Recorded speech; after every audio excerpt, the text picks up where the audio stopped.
Continuing on with lesson 5, 7.5, excuse me. We're on page 9. These next two pages, we're going to learn how to find the vertex without putting the parabola in vertex form.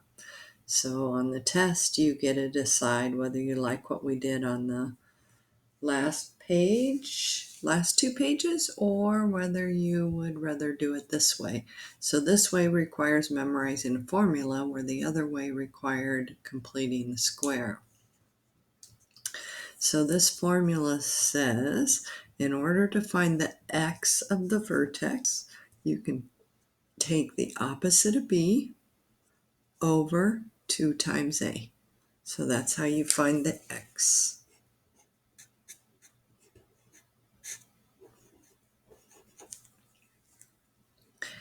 And if you remember the quadratic formula from, what was it, 7.2, I believe, opposite of b plus or minus square root of b squared minus 4ac all over 2a, which you'll have to have memorized for your test.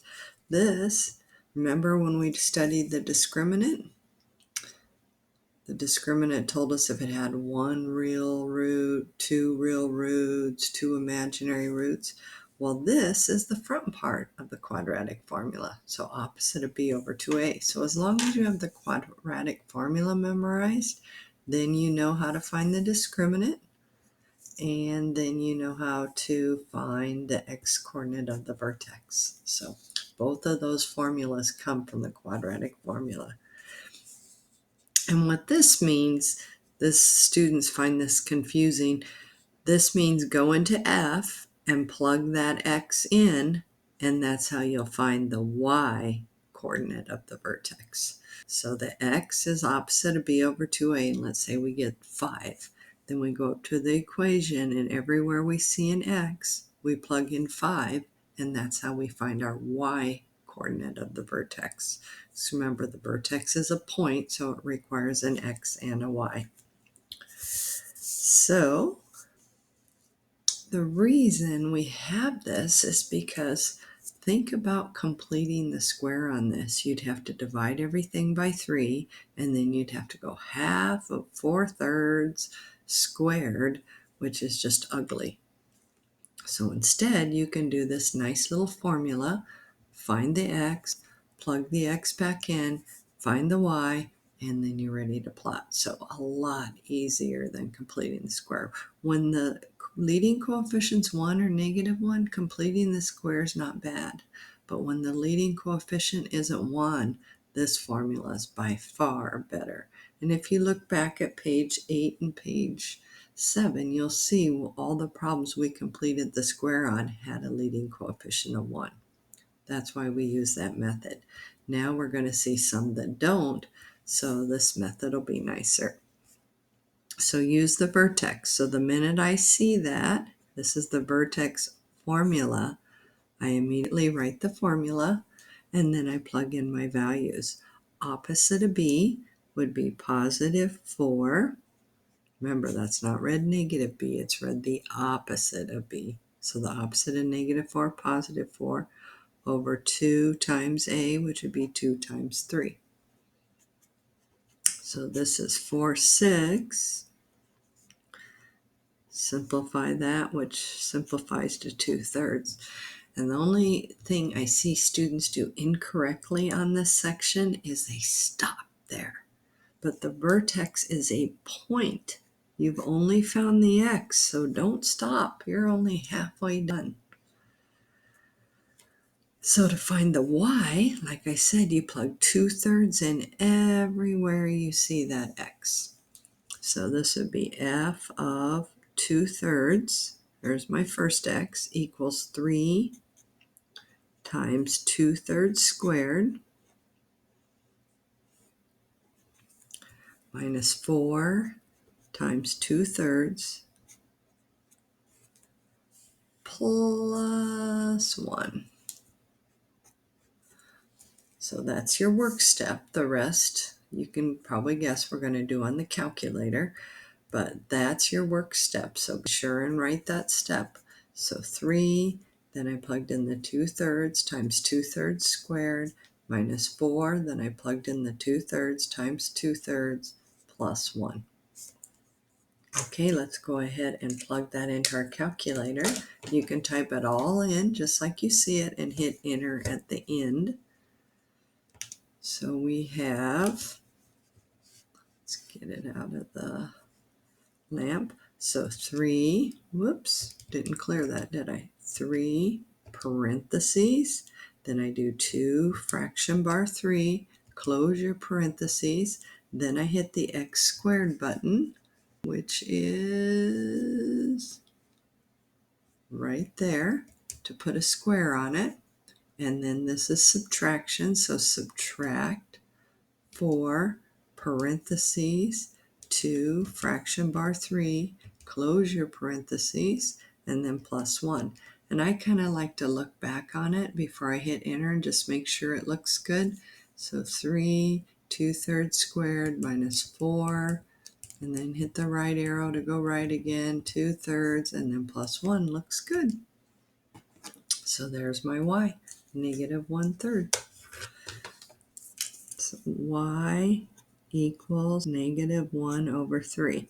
So that is my second coordinate of my vertex, because a vertex is a point, so it has to be written as an ordered pair. So to find the point, we go over to 2/3.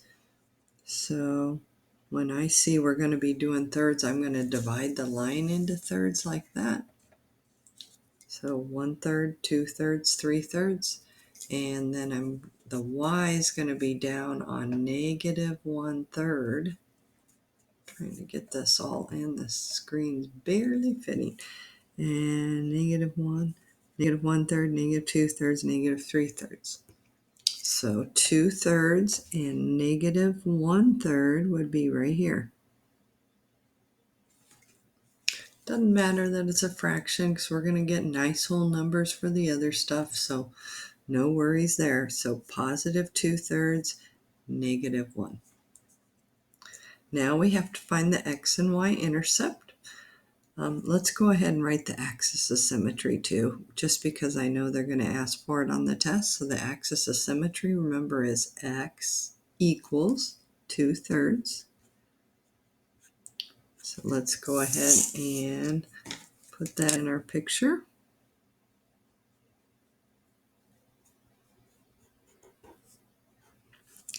And now it wants the x and y intercept. So this one is great practice for your final because it has a lot of stuff that's on your final.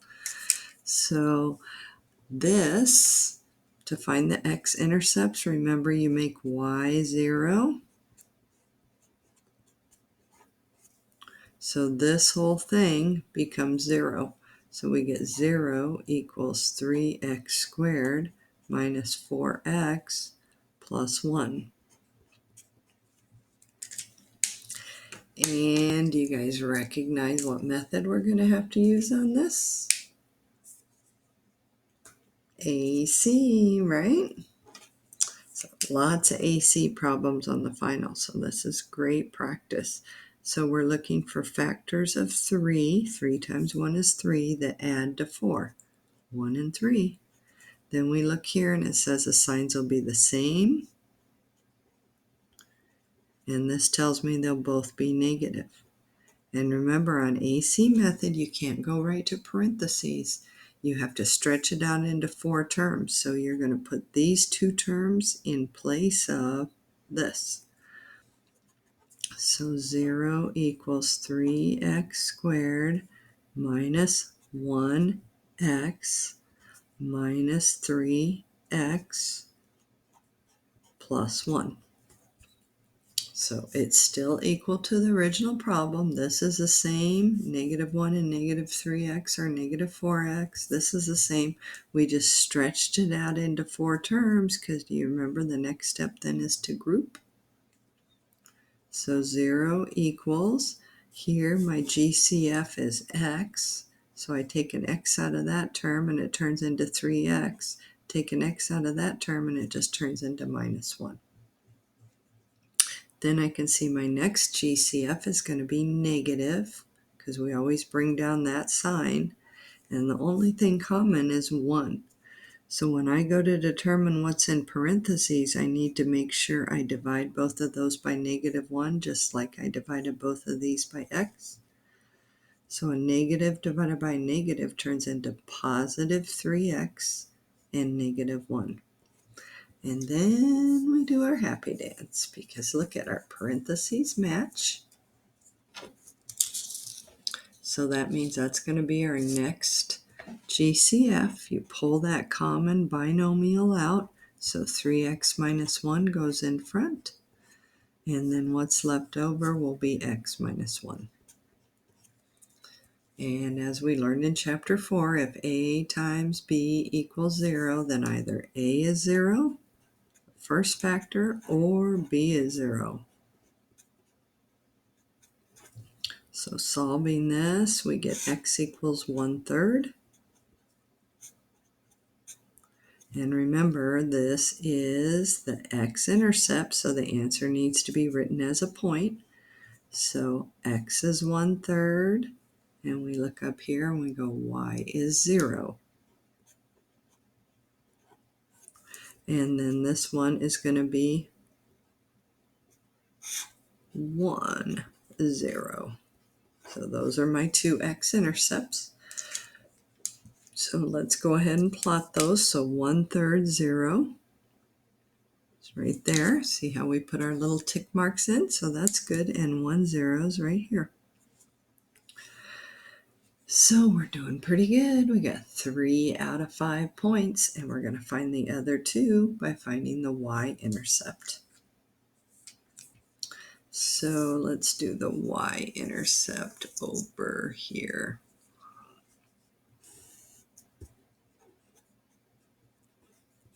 And remember from our previous problems, that means make x 0. So go up to your original problem, and everywhere you see an x, put in 0.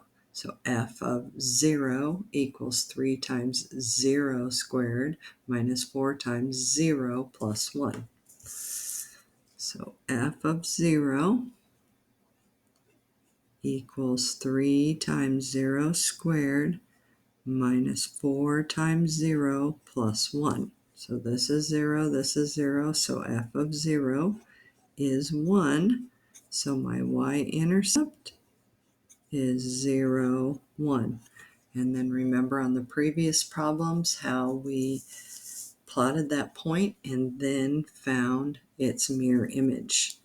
So 0, 1 is over 2/3 up 1. So over 2/3 up 1 would be right there. That would be its reflection. And now we have our 5 points. So now we're ready to label. Draw this parabola and label the vertex. And label the axis of symmetry. Get that graph finalized. So the vertex was 2/3 negative 1/3. And the axis of symmetry was x equals 2/3. And there we have it. So let's go ahead and do domain and range. So we just have a minute left. I don't want to start the next page. And domain and range are on your test a lot. So that will give us practice. So domain, as we learned in the previous videos, every vertical parabola goes left and right forever. So we write negative infinity to positive infinity. And remember, order matters. The smallest x first, which would be negative infinity, largest x second. And then our y, our lowest y is negative 1/3, our highest y is infinity. So negative 1/3, comma, infinity. So lowest y, highest y. Arrows say it goes up